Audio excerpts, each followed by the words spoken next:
Good evening, I'm Brett Baer. Tonight, President Trump is enduring some fierce Monday morning quarterbacking from NFL players and others over calling an audible about a White House visit from the Super Bowl champion Philadelphia Eagles. Only a handful of players were planning to attend. The president tied the incident to the uproar over players protesting during the national anthem. But there are problems with that line of reasoning. Chief White House correspondent John Roberts starts us off tonight from the North Lawn of the White House. John. Brett, good evening to you. There's no question that President Trump has been in a long-running feud with the NFL over players kneeling or, as the president says, disrespecting the national anthem. Today, that feud erupted into an all-out war with the Philadelphia Eagles.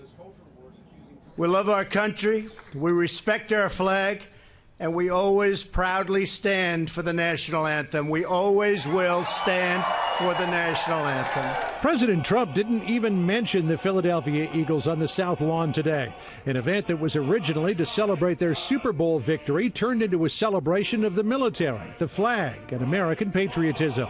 We stand to honor our military and to honor our country and to remember the fallen heroes who never made it back home.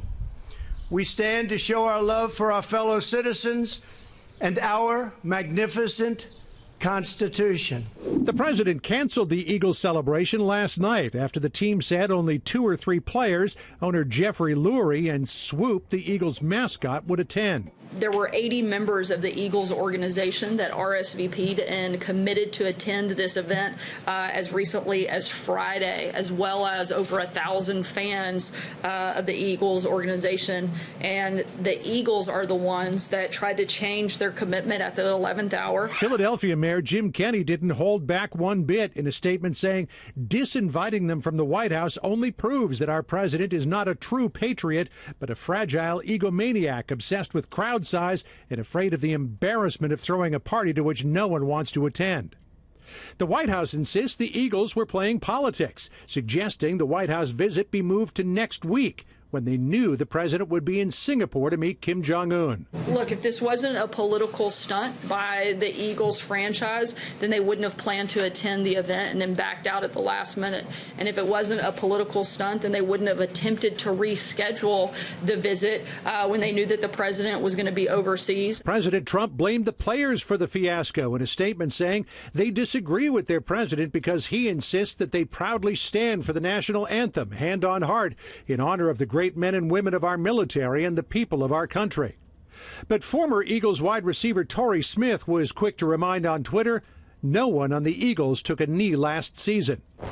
President Clinton's former press secretary, Joe Lockhart, who was also the NFL's communications director, said the president is out of bounds on this one.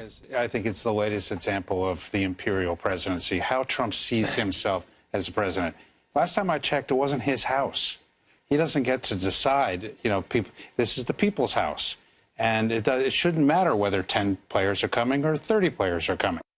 And President Trump will likely face another sports boycott later on this year. Both LeBron James and Steph Curry have said that neither the Cleveland Cavaliers nor the Golden State Warriors would come to the White House, depending on who wins the NBA championships that are currently underway. Last year, the Golden State Warriors were about to decline an invitation to the White House.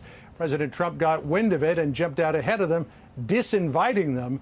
But the feud continuing to go on between the president, the NFL, and the NBA. Brett?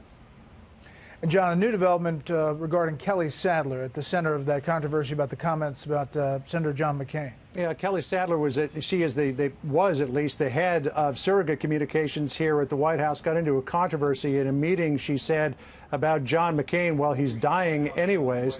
The White House refused to apologize. Kelly Sadler refused to apologize.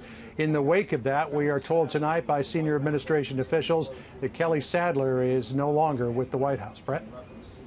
Interesting. John Roberts live on the North Lawn. John, thanks. Well, what do you think? Do you think the president made the right call about the Philadelphia Eagles? Drop me a line on Twitter at Brett Baer. You can use the hashtag special report or on Facebook at facebook.com/BrettBaerSR.